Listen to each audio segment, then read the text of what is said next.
Well, good morning, everyone, and thank you for joining this sadly necessary but very vital presentation on OSHA and employer responsibilities as it regards the COVID-19 situation.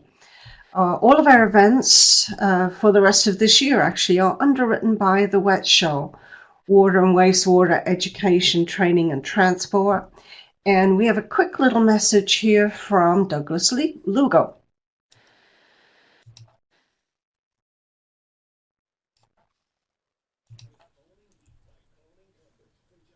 Hello, my name is Douglas Lugo, the director of the Wet Show, and I'd like to welcome you to the session.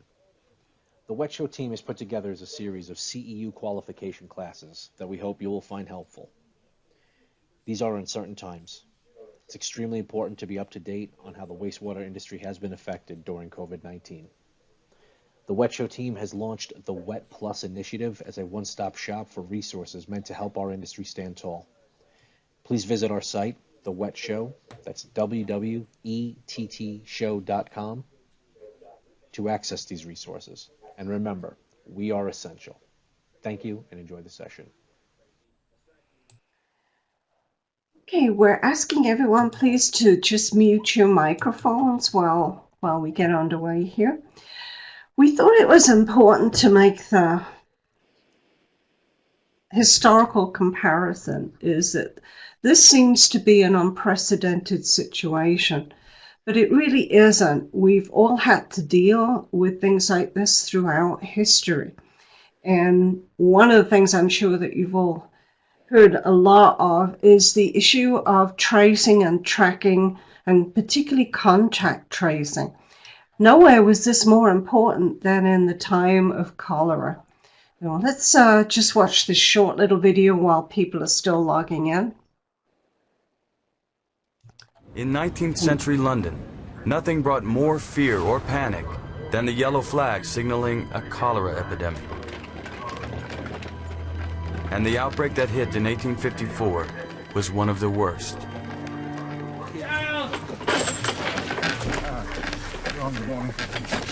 John Snow, a London physician, knows he can't help the dying. But he is determined to help the living by figuring out how victims catch cholera in the first place. Today we know that cholera is caused by a germ, a bacteria in this case, that is spread in human waste. But back then, the prevailing theory held that cholera was carried in a cloud of bad air called a miasma. Miasma. It can't be miasma. If it's carried in the air, it should attack the lungs. But we know it attacks the gut. It must be something else. I know what you're going to say. It's in the water. You've been saying the same thing for years. If it's in the air, we should all have cholera by now. You could say exactly the same thing for your water. Maybe. But I just feel I'm right. Then prove it, John. Prove it. Snow sets out to do just that with the only tools he has: logic and statistics. My name is John Snow. I need to know how long your husband was ill. He visits the homes of victims in a neighborhood called Soho Did he eat any old fish or meat? and tries to find anything that sets them apart from the healthy. He then begins to plot his data on a map. And where'd you get your water from? The Broad Street pump. Where does your family get its water? What Snow was doing, what Snow really originated, Baker! is the basic premises of an epidemiologist. He was looking at the contours and shape of an epidemic. His careful detective work reveals a compelling pattern. Virtually all Soho cholera victims got their water from a single well on Broad Street.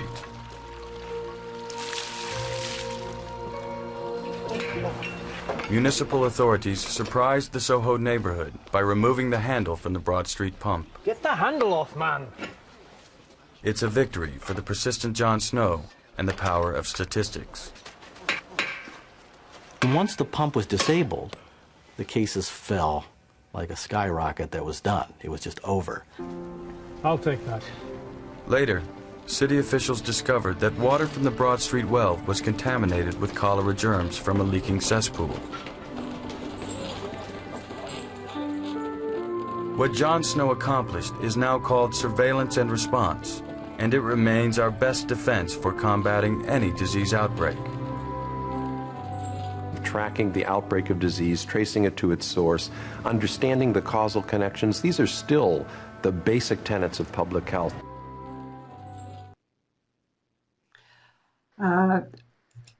If you ever have the opportunity, do go look at what was called the GHOST map, which is John Snow's contact tracing map around the around the site of the Broad Street pump. The interesting thing about the Broad Street pump is, just as we have today, there was such a public outcry about the inconvenience of removing that handle that all the local residents complained to their elected officials, who subsequently put the handle back on, with the inevitable result, of course, that the cholera epidemics came back. So at this point, I would like to introduce Travis Vance from Phillips, who has agreed to do a presentation today about what the implications are for water and wastewater essential workers in this time of the COVID-19. Okay. Take it away, Travis. I want to make sure, do you have the right screen up with the presentation? I want to make sure we got the right one. Yes, your slide share is on the screen, Travis. Perfect. Just want to make sure. Well, good afternoon. Good morning, everybody. I hope you're doing well. I know these are challenging times, and a lot of uncertainty out there, especially what to do with, as an employer, what to do with your coworkers, your employees, keeping everybody safe. I've been working with the COVID-19 crisis situation since the end of February. Have talked to over 400 different companies about their response. Have done about 20 different presentations, and every day is a new challenge. This has been one of the most challenging but rewarding parts of my career. I know that you guys, face some tough decisions. So anytime you want to email me during today's presentation or afterwards, I'd be glad to talk to you about it. So, obviously it's a pandemic at this time. It was declared a pandemic on March 11th, and then a national emergency on March 13th. And we'll talk about why that's important from a legal standpoint later on. Up to over 185 different countries, 40,000 different, over 40,000 deaths in the United States. For a long time, it was believed that the first community transmission in the United States was outside of Sacramento on February the 26th. But there was some information released yesterday that leads us to believe that maybe that was before that time in Santa Clara County, maybe even mid-January, which may end up changing the timeline and, in fact, changing the number of confirmed cases that we have in the United States. But it's somewhere around between 850,000 and 900,000 at this point. And the thing about COVID-19 that makes it such a public health issue is that it's highly contagious. If you contract COVID-19, you're likely to give it to 2 to 3 other individuals. It could live on surfaces for 3 to 4 days, perhaps even more, given what type of materials are at issue. And the CDC has kind of gone back and forth on its recommendation. I look at the CDC's website every single day just to see if there's any updates or changes, and has caused us all to change our routine. The CDC originally said that masks were not necessary for those that are healthy, but has since changed that position and now believes that all members of the public should be wearing a mask when they're out and about, especially in the grocery store, things like that. There are a couple of laws that were passed, and we'll talk about that. The Families First Coronavirus Response Act was on March the 18th. And then there was the CARES Act that was on March 27th. And there was actually more money thrown into the CARES Act small business loan funding amount yesterday or the day before by Congress, another $500 million, I believe. So So a lot of different things going on, and we'll do our best to give you this most up-to-date information. On the screen, what I have is the EEOC's website for what you can do during a pandemic. And the reason why that's important is because during a pandemic, employers have a lot more rights than they would outside of a pandemic. This is for the 2009 H1N1 pandemic. That was the last pandemic before COVID-19. Depends on who you're asked. We've only had 4, 5, or 6 pandemics since 1900, so we're going through a very rare event. But this is a very important document as an employer to know what questions you can ask your employees. What can you do with respect to medical examinations, taking temperatures, things along those lines. So I would encourage you to take a look at that. It has been updated for COVID-19 on the EEOC's website, but this particular one is much more detailed and has a lot of Q&A that are very helpful to employers. So just a few overarching themes that we'll continue to go back through during today's presentation is make sure that you have a single point of contact at your facility when you're talking to employees, when you're communicating with them. The reason for that is that we don't want 15 different supervisors giving messages to employees. Maybe they watched the news last night and they thought, oh, here's something that's groundbreaking, and let me tell you about this, and it may not be truthful. So if you have a single point of contact and a single message to employees, it's more likely that they will not panic. They'll have faith in the company's efforts to curb COVID-19 and keep employees safe. So that's very important. It's a good time to go back and retrain your employees on vacation policy, sick pay, FMLA, unemployment issues, and short-term disability. And the reason for that is because a lot of employees are probably going to miss some time through this pandemic situation, whether it's to care for themselves or for a loved one, such as a child who is out of school. Make sure you keep updated with the CDC. That's very important. It's constantly changing. We're all flying an airplane here as we build it. So everything changes on a dime. It changes almost every day. So keep updated with that. Educate your employees generally about how they may contract COVID-19. Make sure your supervisors are trained to not overreact. If there's a situation where you do have a confirmed case, they stay calm, because if they do overreact, it's just like going to a doctor or a lawyer or a banker or an accountant. If you've got a situation, a problem you're bringing to that person, and they freak out about it, that's not going to send the best message. So just make sure they're not overreacting if there's a confirmed case. We'll talk about it later in the presentation, but unfortunately, given the pandemic and the community spread that we have in the United States, for most employers, it's just a matter of time before you have a confirmed case, and it's very important that you know what to do when that happens. And we'll go through kind of a 4-part plan that I've created to help you handle that situation. So social distancing, you hear a lot about that in the news. What is it? It's very simple to sort of say what it is. It's a lot more difficult to say how do you implement at your facility, at your plant, at your location. Basically, it's just keep 6 feet from each other. Don't gather in groups. Stay out of crowded places and avoid mass gatherings. That's social distancing in a nutshell, but we'll talk about how you apply that to your workplace. So just a few kind of preliminary things with social distancing. Just avoid close contact between employees. Go back and look at your common areas, your locker rooms, your time clocks, your break rooms, your lunch rooms. How can we take measures to keep people 6 feet apart? Can we have additional shift changes? Can we have a blue team and a red team? One works in the morning, one works in the afternoon. Can we add Saturday shifts just to keep the flow of people out of the workplace, to have fewer people interacting with each other? How are you going to handle lunch breaks, break time?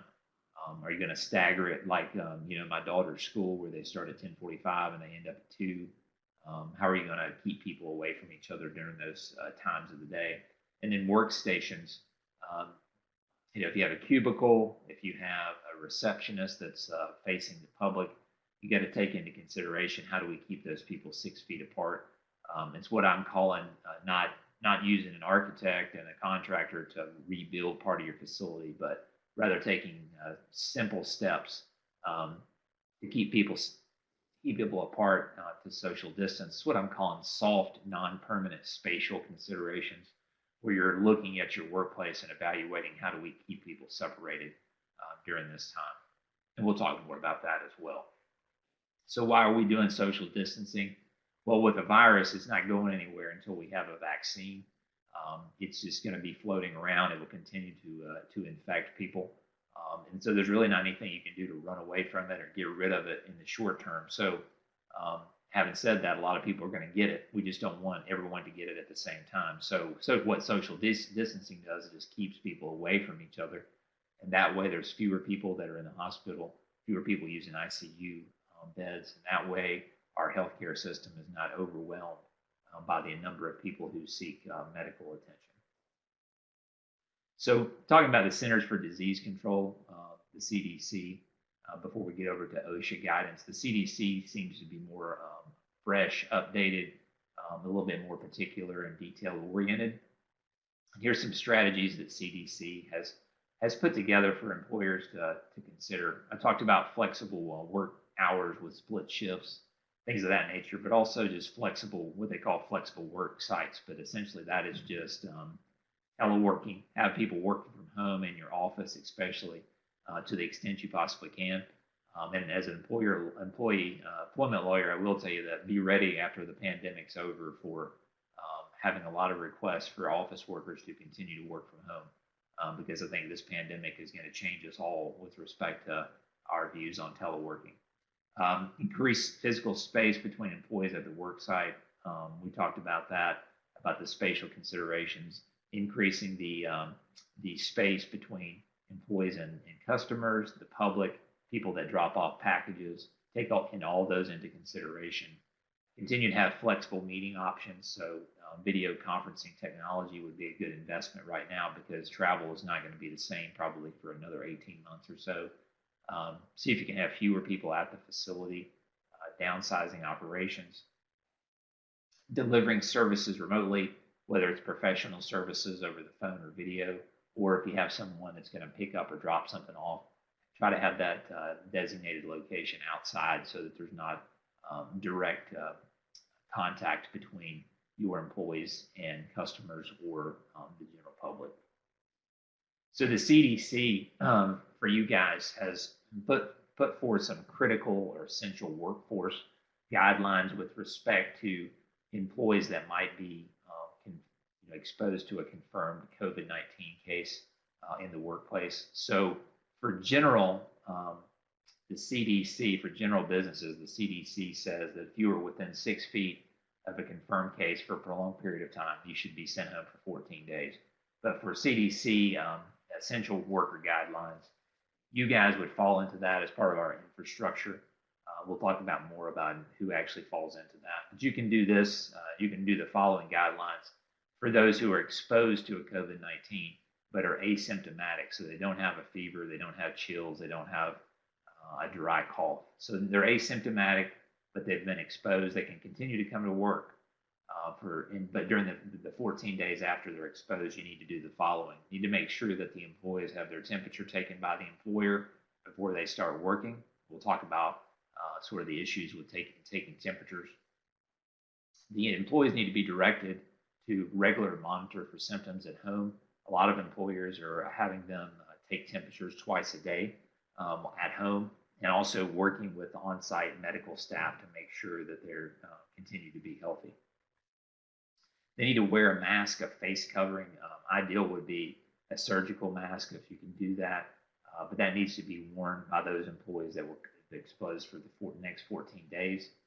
They need to continue to have social distancing with respect to in the workplace. All the employees should be socially distancing, but those employees especially need to stay at least 6 feet away. And then the CDC encourages you to clean and disinfect your workplace, which you should be doing anyway, but especially if you have a confirmed case, you need to clean and disinfect, especially common areas such as bathrooms, break rooms, shared electronic equipment, buttons on elevators, doorknobs, things of that nature. Just a few things that the CDC also recommends. Don't let employees share equipment such as headsets. Make sure you have that increased frequency of cleaning. So if you have a cleaning crew come into the office 3 times a week, it should be 5 times a week during the pandemic at least. Maybe even have a contracted cleaning crew come on the weekend. The face mask, there might be an order out there from a state that requires you to have face masks. If that's the case, then you need to have your employees wear a face mask. But if not, you might want to consider having the employees wear a face mask anyway, which would be a surgical mask. Talk to your maintenance staff or HVAC contractor about increasing the air exchanges in the room, just to make sure you have more fresh air flowing through the room. And employees obviously should continue to physically distance when they're on breaks, as I mentioned, in a lunch setting or in a break setting. So who are essential workers? The Department of Homeland Security came out with a list of 16 different sectors that you can find on their website that sort of list all of the different sectors that are considered essential. But this one specifically would be close to you guys. Workers including critical manufacturing, information technology, transportation, energy, and government facilities. For a lot of wastewater facilities, you guys would be considered critical infrastructure. So these CDC guidelines that we went over would apply to you guys. So for a few other things from the CDC, the steps for the workers: take your temperature before you work, wear a face mask at all times, practice social distancing. What not to do: don't stay at work if you're sick, don't share headsets and equipment, don't congregate in break rooms.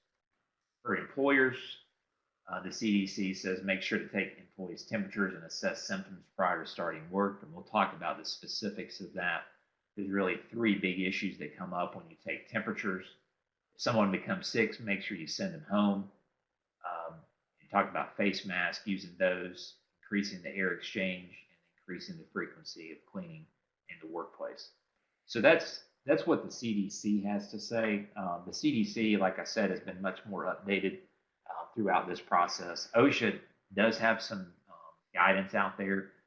It's not as particular as the CDC, so I would really follow the CDC to the extent possible. But OSHA has this on their website. This is their guidance on preparing workplaces for COVID-19. You can find it on the website. There's not a specific OSHA standard that would apply to the COVID-19 situation. There's 3 that are really tangential. One would be hazard communication.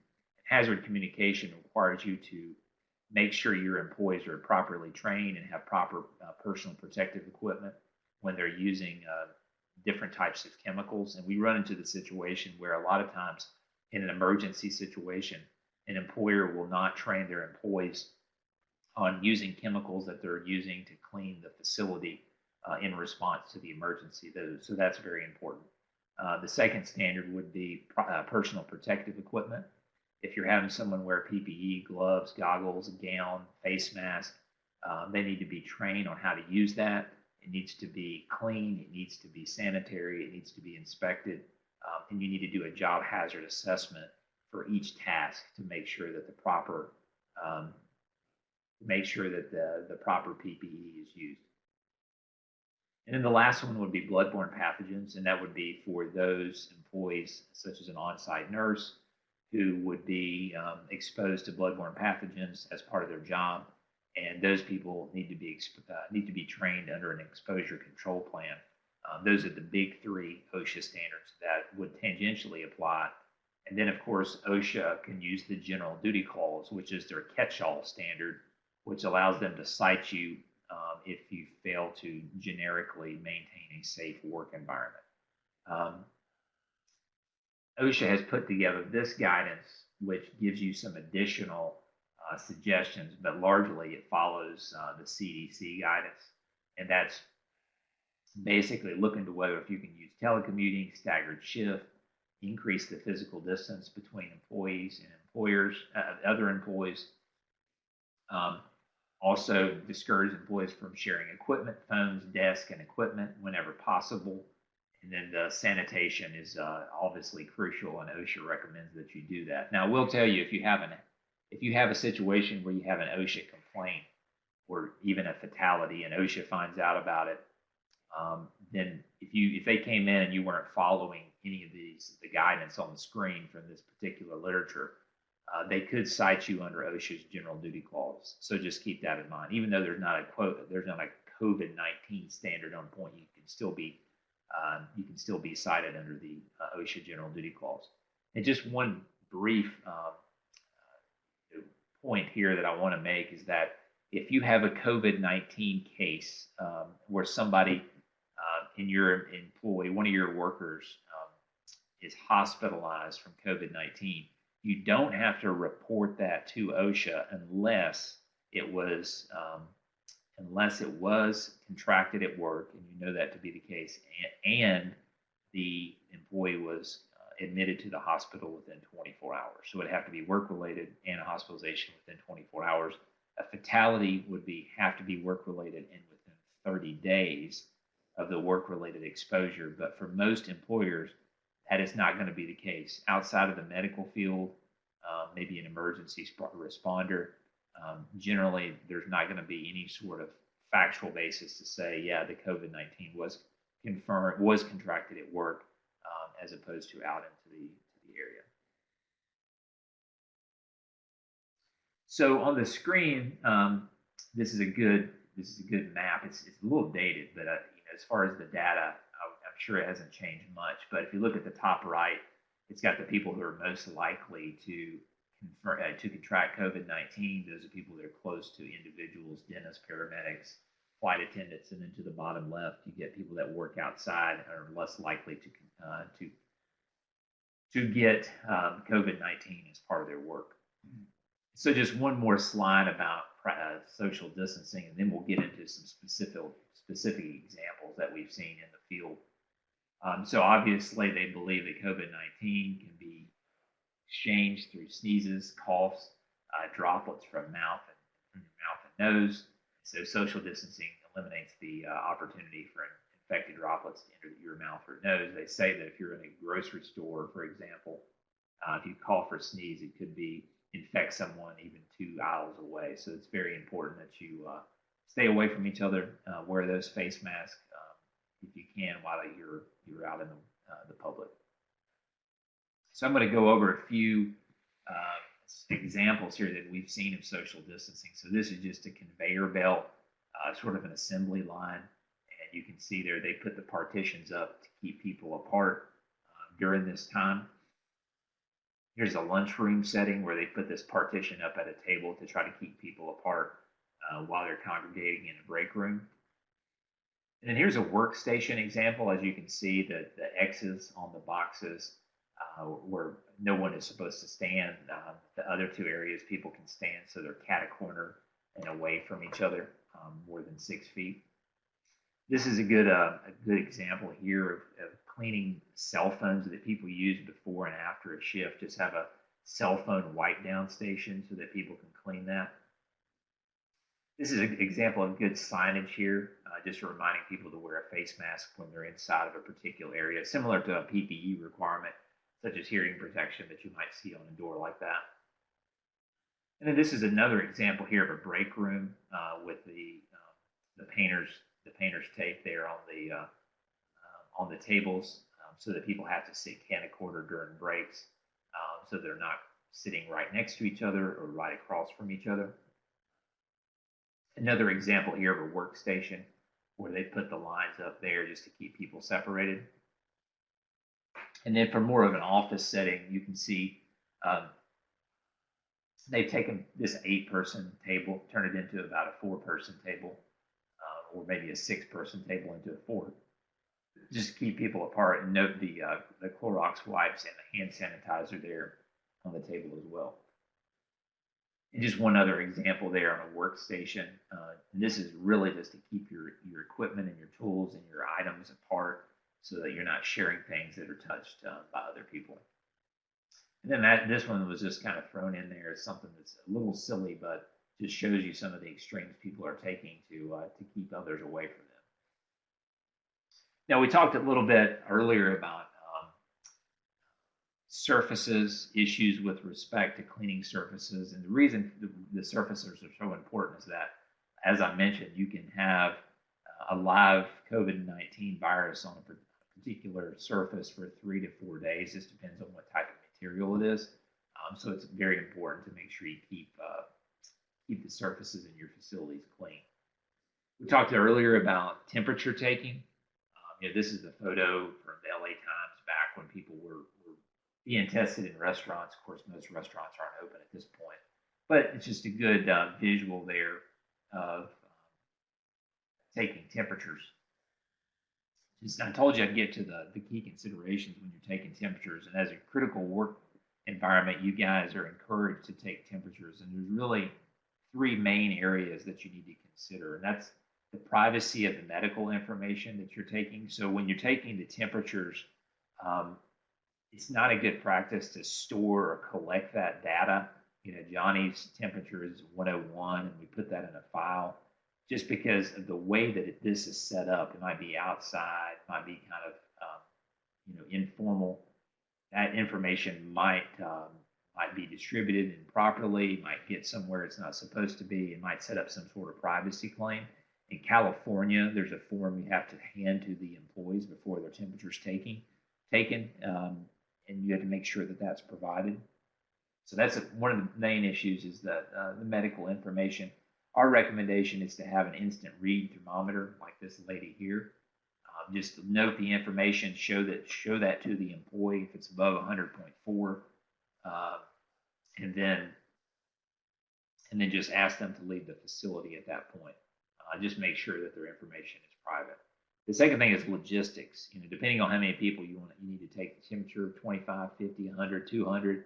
You may have to set up tents outside, some sort of temporary facility just to get people through there. And it may take a while. And you also have to consider that there will be plaintiffs' lawyers out there who will try to get their employees compensated for that time. So if you're not paying employees while they're in line or while they're getting their temperatures taken, they may go back and file a wage and hour claim to try to get that time back. So just keep that in mind. And then the final thing is the safety of the employees, and that's for 2 sets of employees. So the employees that are in line, while they're in line, they need to keep social distancing, stay away from each other during that entire process. And then the people that are taking the temperatures, it'd be great if you had an on-site medical staff, somebody with medical training. That way they have the proper PPE. That way they have the proper bloodborne pathogen training. And if you can do that, that's great. But if you have someone who's not a medical professional, then they need to be trained on bloodborne pathogens, and they have the right PPE. And OSHA has said that if you're within 6 feet of someone who may have COVID-19, then you should have some sort of combination of goggles, gloves, a gown, and a face shield. And so a lot of employers are usually not used to at least gowns being worn by employees, but this is very important. I think it's one of the areas where if we see claims out there, it's going to be that if an employee was required to take temperatures, they weren't properly trained, you didn't give them proper PPE, that might be a soft spot for some employers. So some other things to think about: make sure you educate your vendors and your supply chain, making sure they're taking precautionary measures. If their employees are not safe and they can't operate, it's going to impact your business. A few frequently asked questions: can you ask employees to stay at home if they have symptoms? Yes, you can. Ask them to seek medical attention and be tested. Can you ask an employee why he missed work? Yes, you can. You can do that generally under any circumstances. You can also ask them to go home if they have a fever. We've had a few situations where someone showed up with a fever, refused to leave, and we had to walk them through, like, well, here's the PTO you have, here's the vacation you can have, things like that, because people just wanted to work, even though they admitted they had a fever. But keep in mind, if you have a situation where someone doesn't want to leave, this is last resort, but you still have your disciplinary tools at your disposal. You can discipline them, even terminate them if you had to, just because they refuse to leave and they're a safety hazard to coworkers. And then the last thing is medical notes. With respect to medical notes, a lot of employers are requiring them. The EEOC says that you can. The CDC guidance says don't do that because they may not have access to a doctor or to an actual COVID-19 test. But I will tell you that depending on the circumstances, a lot of employers are doing that because their concern is that if we don't require the employee to have a medical note or show that they have a negative test, then that could be a liability situation for us if they infect someone else. So I told you I was going to walk you through kind of the four-step plan that I'd come up with respect to confirmed cases. So we're going to talk about confirmed cases, and then we're going to kind of work our way out from there. So it's important to get the confirmed case four-part plan down, and then you can kind of be flexible with that for suspected cases, or it's not Johnny, but it's Johnny's wife, or it's not Johnny, it's somebody Johnny knows, things like that. So when you have a confirmed case, the first thing you need to do is make sure the infected employee stays at home until they're released by a physician or public health official. You should also send all employees who work closely with Johnny, the confirmed employee, for the time period of at least 48 hours before he had symptoms. That's what CDC says. So 48 hours before he had symptoms. And some employers go back for 14 days, but the most important time period is the 48 hours before he had symptoms. Then you ask Johnny, you say, hey, Johnny, talk about tracing. Ask Johnny, who did you work closely with within the 6 feet for a prolonged period of time?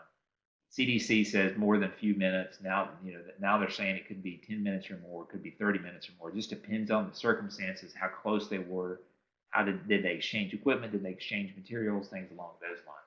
So you ask Johnny, who did you work closely with for a prolonged period of time, more than a few minutes, within 6 feet, for the 48 hours before you got symptoms, or back to 14 days, up to you. So you can ask Johnny that. Other employers are even going back and watching surveillance video and seeing where Johnny went. You can look at it for two reasons. You can see who he came in contact with, just to confirm what he's saying, and also for what surfaces he touched with respect to cleaning. So those are tracing tools that you can have at your disposal. So the general CDC guidelines say those people that were close to Johnny should go home for 14 days. But as I mentioned, the essential critical infrastructure rules from the CDC give you guys some leeway there to say those people can continue to come to work if they're asymptomatic, but they have to wear the mask, you have to take their temperatures, you have to do all those things that I mentioned earlier in the presentation. So that's the first two plans. So you got sending Johnny home until he's released. Then you got checking with all the people doing the tracing work, people work closely with Johnny, asking Johnny about it, and then doing the surveillance video. You're going to send those people home. And then the third thing we're going to do is we're going to clean and disinfect the workplace. We're going to make sure we focus on where Johnny works, the bathrooms he went into, the common areas he went into, the buttons he touched, the doorknobs he touched. All those need to be cleaned and disinfected. The CDC has great guidelines with respect to how to do that. And so I would encourage you to follow those. I'm not going to put all of them on the screen. Some of them are on the screen. It's not worth going over it, but it's basically the CDC has guidance. Make sure people wear proper PPE. Make sure you do a job safety analysis for all the PPE that you're requiring. So that's the third. So we told Johnny sent home. Everybody worked close to Johnny, was told to go home, clean and disinfect. And then the final thing is you need to notify the employees that work in the facility. And that's not, you've already notified those that work closely, but this is the people that are on the same shift, the same location, the same area, even if they weren't around Johnny, because the CDC encourages this. And we believe that if you know about a confirmed COVID-19 case and you don't tell the employees about it in that area, then they will, it could be a violation of OSHA's general duty clause because you have knowledge of a hazard and you're not telling your employees. So the CDC recommends it. We think it would be an OSHA violation to not do that. And you can take advantage of this situation to tell the employees, hey, we don't want to mention Johnny's name, but we had an employee that was confirmed. We have sent everybody home, worked closely with the confirmed case, and we've cleaned and disinfected. We want you guys to know, if you have any questions, let us know. If you have any symptoms, make sure you go to the doctor. And that way it's a re-engagement opportunity to go back and talk to the employees while you're noting what happened. And I told you that's kind of the core four-part plan. And then you go back from that when you have a suspected case. And so the conservative approach is to do the same thing when we don't know Johnny has it, but we think Johnny has it. You can do the same 4-step process. You could do the same 4-step process if Johnny says he was around somebody last weekend that had it. But I will tell you that once you get outside of the confirmed case, you have a lot more leeway.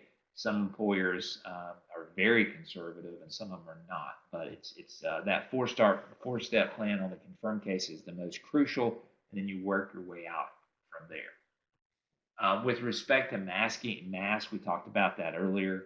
Just worth a mention here. So a surgical mask is not a respirator under OSHA standards. So just very important there. If you're requiring surgical masks, that is a PPE issue. You should have the job hazard assessment that I mentioned, but you don't have to fit test and have a medical evaluation under the respiratory standard. However, if you're requiring people to wear N95s, which a lot of people call just dust masks, those are respirators under OSHA standard. They're considered filtering face pieces. So when you get to N95, if it's mandatory, then you have to have fit test, medical evaluations, and other requirements under OSHA's respiratory protection standard. If the N95s are allowed on a voluntary basis, then there's additional information you have to provide to employees, and that should be done under OSHA standard as well. So once you get to the N95, the burden is higher in most situations outside the healthcare facility. For purposes of COVID-19, the N95 is not going to be required. One of the questions we get a lot is, can an employee just say, I'm not coming to work because I'm scared, I'm afraid there's a hazard? OSHA's burden threshold on that is very high. It basically, the employee would have to say, it's so dangerous, I didn't even have time to call OSHA, and therefore I'm leaving. But that's very rare outside the healthcare facility context where you have a situation where it's that dangerous. So if you have somebody that just doesn't want to work because they're scared or they don't have a basis for it, again, you have all the disciplinary tools in your toolbox. But remember, as I've been telling employers since the end of February, that there's two things you should always keep in mind, no matter what the law is, when you're dealing with COVID-19 issues. And that's one, employee relations. How are the employees going to receive this information? How are they going to receive the fact that Johnny got disciplined? And how is that going to impact employee relations? And two, it's the public perception. So even though you could fire Johnny because he didn't want to come to work and he's scared, what if he goes to the media? Are you prepared to deal with that situation, even though it might have been quote unquote a legal action? So just keep those two principles in mind in all of the things that you decide to do. Now we've got to the laws that I mentioned earlier. The first one is the Families First Coronavirus Response Act. That was the one that was adopted in the middle of March. Two things for you guys that are most important is the emergency paid sick leave and the emergency FMLA. And we'll talk mostly about that because I want you guys to be aware of that. So the first one is the emergency paid sick leave. That's for employers of less than 500 employees, which was kind of a head scratcher at first, but it only applies for those for less than 500 employees, and any employee can get that information. So the with respect to Johnny's first day, if he qualifies, he could get paid sick leave under this law. But it is capped for full-time employees at 80 hours of paid sick leave, and then for part-time employees, it would be based on the average number of hours the employee worked for the 6 months prior to taking the paid sick leave. So that's paid sick leave. There's 6 reasons why you can get it. The first 3 apply to your own health. The last 3 apply to someone else's health. The first one is you're subject to a federal, state, or local quarantine order. The second one is the employee has been advised by a healthcare provider to self-quarantine because of COVID-19. You have symptoms of COVID-19 and are seeking medical diagnosis. Those are all related to you. And then 4, 5, and 6 are related to someone else. So you're caring for someone else who's been self-quarantined. You're caring for a son or daughter if the school or child care is closed or unavailable, or you have any other substantially similar condition, which is a catch-all phrase, and it hasn't specifically been defined yet by the appropriate agency.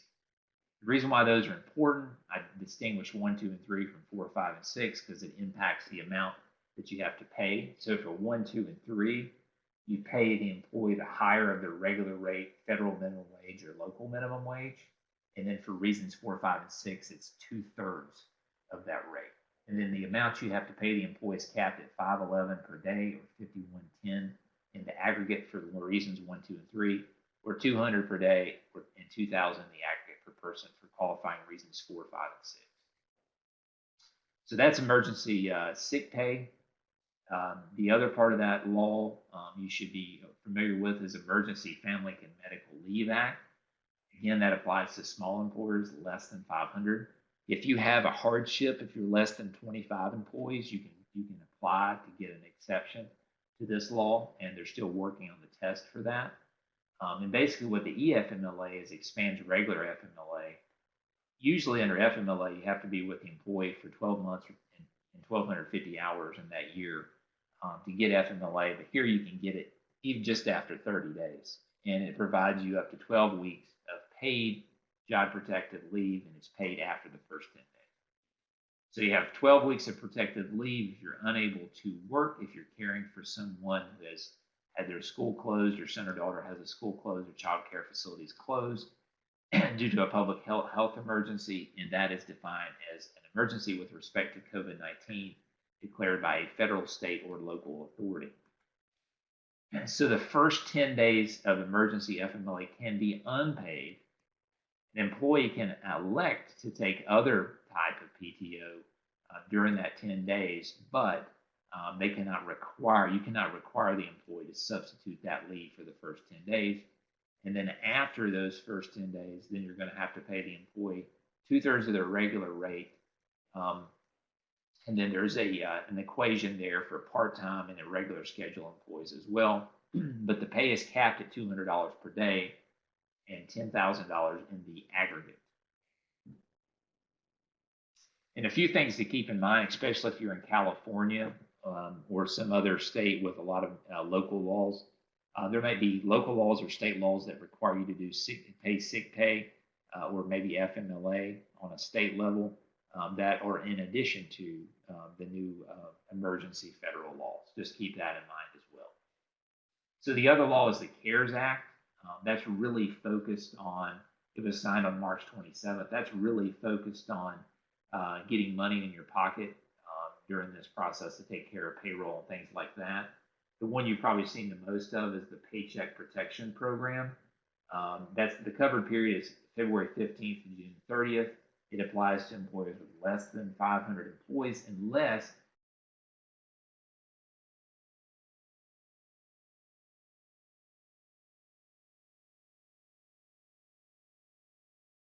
to go back to the loan forgiveness slide. Okay, so with respect to this slide, the loan forgiveness that you are entitled to will be reduced by the reduction of work. If you have a reduction of the workforce during the 8-week period compared with either the average number of employees during the period of February 15th to June 30th or January 1st to February 29th. So basically, if you are reducing your payroll, you're going to be penalized for that because they want to keep people on the on the payroll. And it can also be reduced if you deduct someone's salary, reduce their salary in excess of 25%. However, that does not apply to those who make more than $100,000.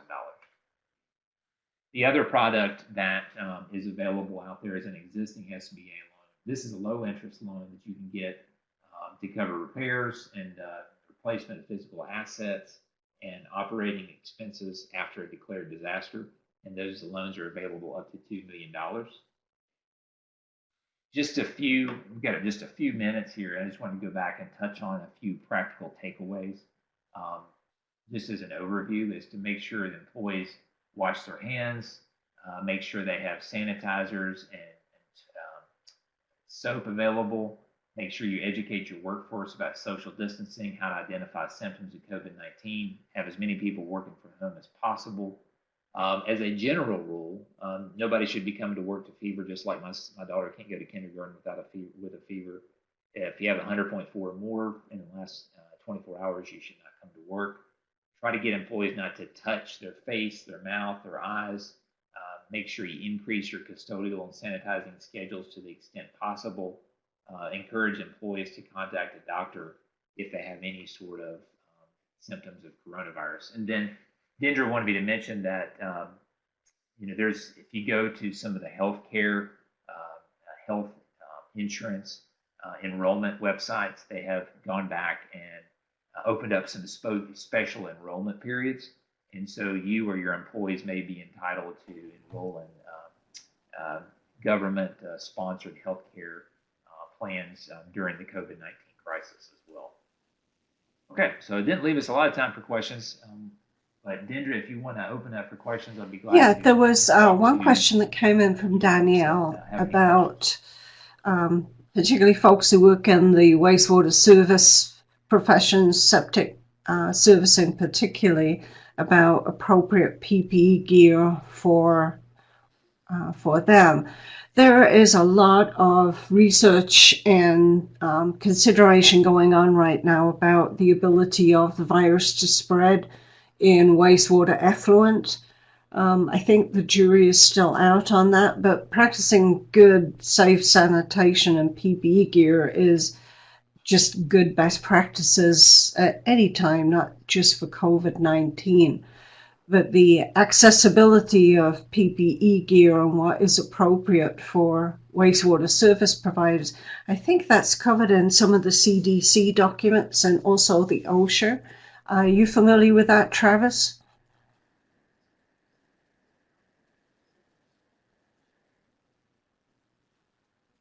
Yeah, so if you look at the OSHA document that I had in my presentation, it will give you sort of a range of different exposure risk for different employers, and it will give you sort of the types of PPE that you need. But you may want to talk to a vendor like a 3M or someone like that who can really give you an industry-specific list of different types of PPE that would be appropriate for those particular areas. I mean, the OSHA document will give you Travis, why don't you stop sharing your screen and I'll put your video back on.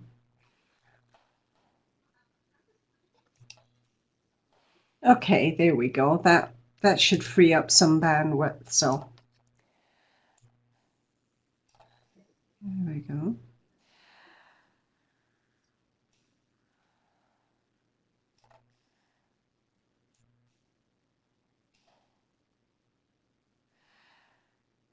Okay, Travis, there is a question from Jim. Are there any guidelines as to what we can do to sanitize money and or payment when a customer hands us their payment for services?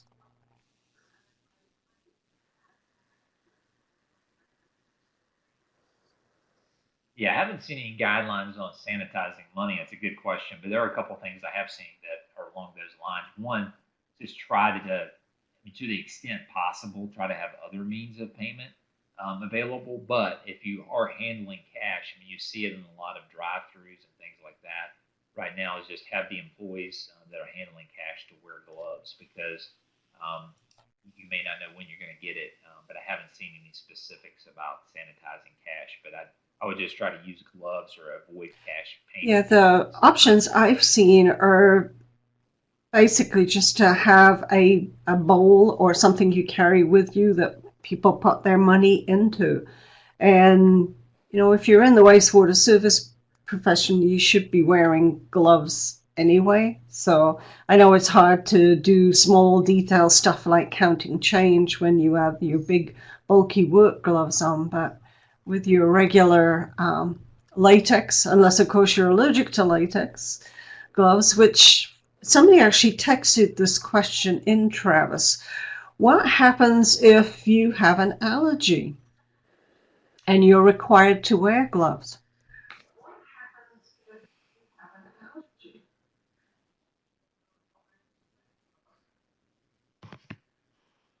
Yeah, I think what you do there is you try to accommodate that person and see if there's other types of gloves available. It's interesting because we get questions about people have claustrophobia issues and they can't wear a mask. And you just treat that like any other perceived disability. You just ask them if you don't have anything alternatively, just ask them to get some sort of medical note that says they can't wear them, and then see if there's an alternative accommodation that you can come up with. But believe it or not, we've seen a similar issue with people that don't want to wear masks because they feel like they can't breathe. There's a question too about different types of sanitizers, whether there are fogging ones versus liquid sprays. For that, I think I would refer you back to the CDC listing. And let me copy that. Yeah, I mean, there's a lot of different good sanitizers out there, and some of them are in a spray form. You just want to make sure they're at the right alcohol level. Anytime you have if your employees are working with chemicals, make sure. I see a couple more questions coming in.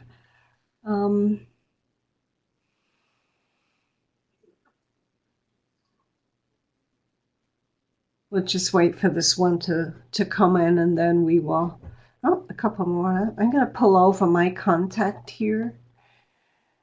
And I see, Travis, you've turned your video off, so. Yeah, I think, we had some buffering issues there, so. For me, I don't know if I was going to restart. We moved my contact card over here.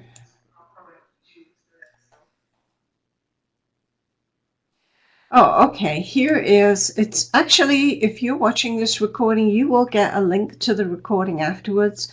And all of these ones that are listed on the screen here are live. So you should be able to click through there. If you see them on the screen, here is the response. Here is the critical worker implementing safety practices. And here is the one that I think you were looking for, Jim, and I'll just put it back in here. There you go.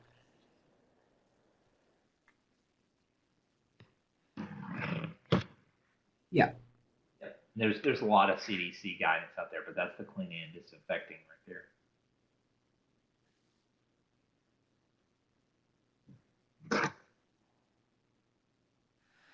Okay, and let me just put up Travis's contact information again for you. You can contact him at Vance at Fisher Phillips.